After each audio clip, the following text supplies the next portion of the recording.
अगली सुबह आर्यन घर से जल्दी निकल गया। उसने अपनी आदत के अनुसार काव्या की तरफ देखा भी नहीं और नहीं रात की किसी बात का जिक्र किया। उसके जाने के बाद हमेशा की तरह काव्या अपने कमरे में अकेली थी। उसने अपनी ड्रेसिंग टेबल के सबसे गुप्त दराज खोली और वहाँ छुपा के रखा हुआ चांदी की चेन काव्या ने उठा लिया, जो एक ठोस सबूत था कि बीती रात जो कुछ भी हुआ वो सिर्फ एक बुरा सपना नहीं था। काव्या ने उस चेन को अच्छे से देखा। उसमें एक निशान खुरा हुआ था जो अंग्रेजी अक्षर जे जैसा लग रहा था, पर वो थोड़ा टेढ़ा और कलात्मक था। जे, ये कौन हो सकता है? काव्या मन ही मन सोचने लगा। उसे याद आया मौसी का वो डर।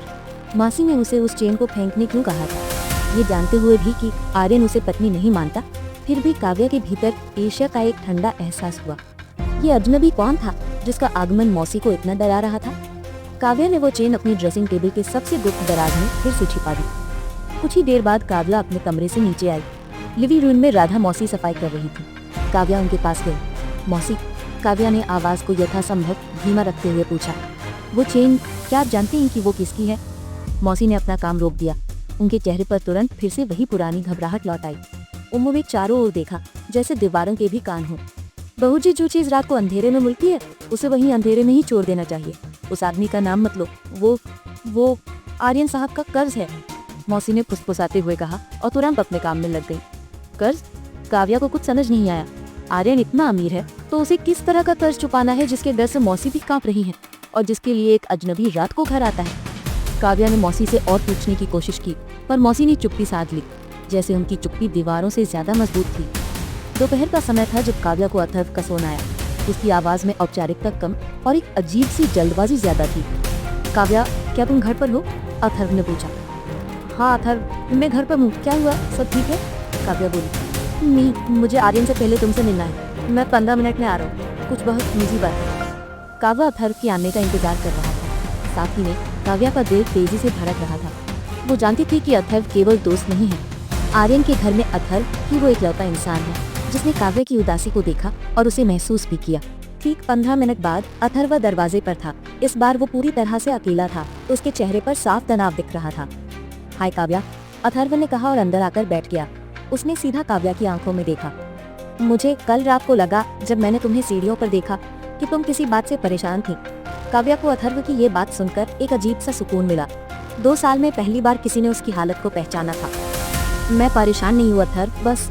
काव्या चुप हो गई और मन ही मन ये सोचने लगा कि वो उस चेन के बारे में कैसे अथर्व को बताए। काव्या, आर्यन मुझसे कुछ छिपा रहा है।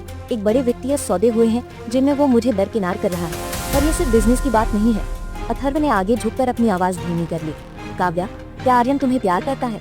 अथर्व का सीधा सवाल काव्या को बेध गया। ये सवाल जिसे वो सालों से खुद से पूछने की हिम्मत नहीं कर पाई थी, आज अथर्व ने पूछा था। तुम ये क्यों पूछ रहे हो अथर्व? काव्या ने सवाल टालने की नाकाम कोशिश की। क्योंकि मैं तुम्हें देखता हूँ, अथर्व बोलने लगा। उसकी आवाज में सच्चाई और दर्द था। मैं देखता हूँ कि आर्यन तुम्हें कैसे नजरअंदाज करता है और मैं जानता हूँ कि तुम इससे कहीं ज्यादा की हकदार हो।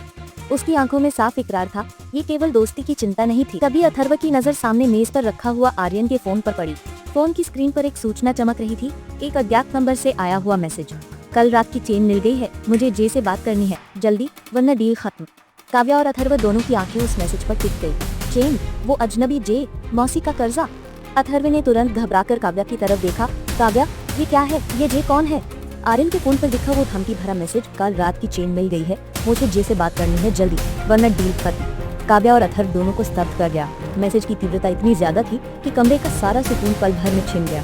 अथर्व ने घबराकर काव्या की तरफ देखा, फिर तेजी से फोन को मेज पर वापस रख दिया। काव्या, तुमने मुझे ये क्यों नहीं बताया कि तुम्हें कोई चेन मिली है?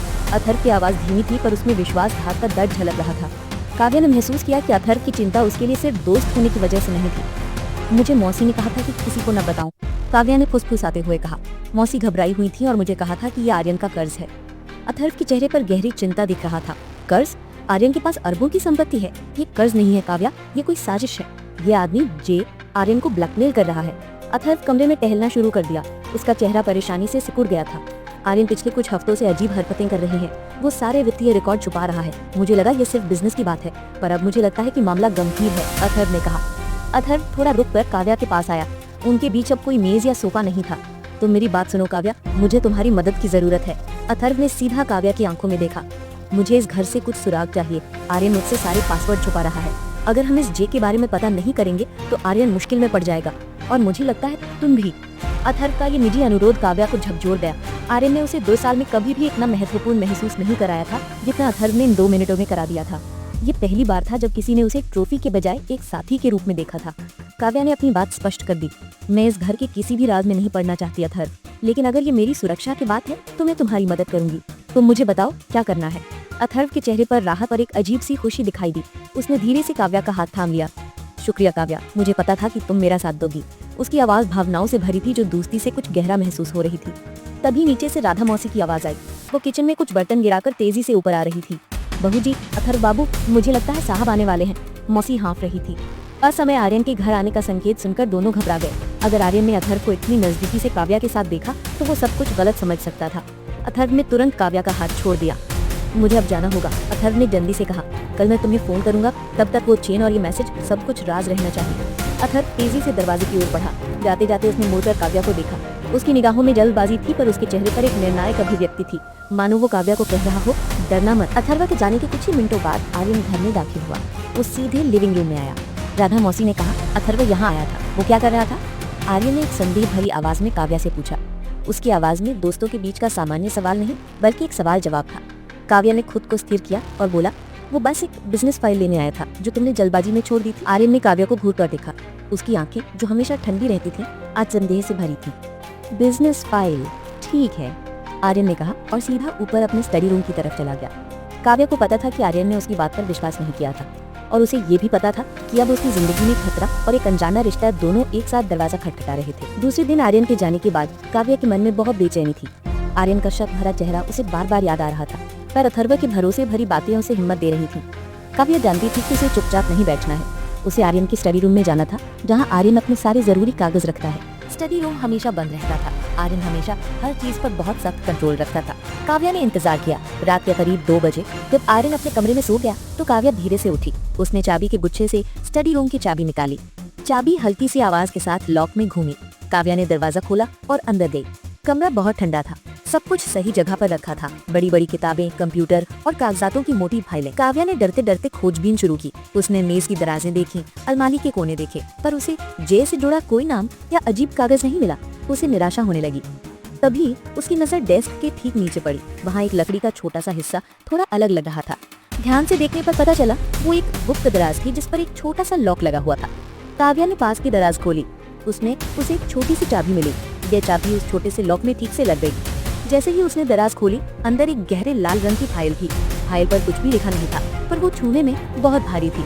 काव्या ने घबराहट के साथ फाइल खोली। अंदर तस्वीरें थी, कुछ पुरानी, कुछ नई। पहली तस्वीर में 3 लोग थे, आर्यन, अथर्व और उनके बीच में एक तीसरा आदमी। ये तीसरा आदमी मुस्कुरा रहा था, पर उसकी आंखें बहुत उदास थीं। तस्वीर के पीछे पेन से एक नाम लिखा था, जयंत, JAYANT। जयंत, यही है जे का सच, यही है उस चेन का मालिक। फाइल में अगली चीज एक छोटा सा पत्र था जिसे आर्यन ने जयंत को लिखा था। पत्र में साफ लिखा था, मुझे तुम्हारी जरूरत है। उस पुरानी बात को खत्म करने का समय आ गया है। काव्या को कुछ मत बताना, वो सिर्फ एक हिस्सा है, वो सिर्फ एक हिस्सा है। ये बात सुनकर काव्या का दिल टूट गया। वो सिर्फ एक हिस्सा है। आर्यन ने उससे शादी प्यार के लिए नहीं बल्कि किसी मजबूरी या योजना के लिए की थी। तभी बाहर दरवाजे पर हल्की दस्तक हुई। बहू जी, क्या आप ठीक है? मुझे लगता है साहब जाग गए हैं। ये आवाज राधा मौसी की थी। काव्या डर गई। आर्यन जाग गया होगा। उसे जल्दी से फाइल वापस रखनी थी, पर वो अभी भी उस खतरनाक पत्र को देख रही थी। काव्या ने जयंत को पहचान लिया था, आर्यन और अथर्व का तीसरा दोस्त, और उस पत्र ने शादी के अधूरे सच को सामने ला दिया था।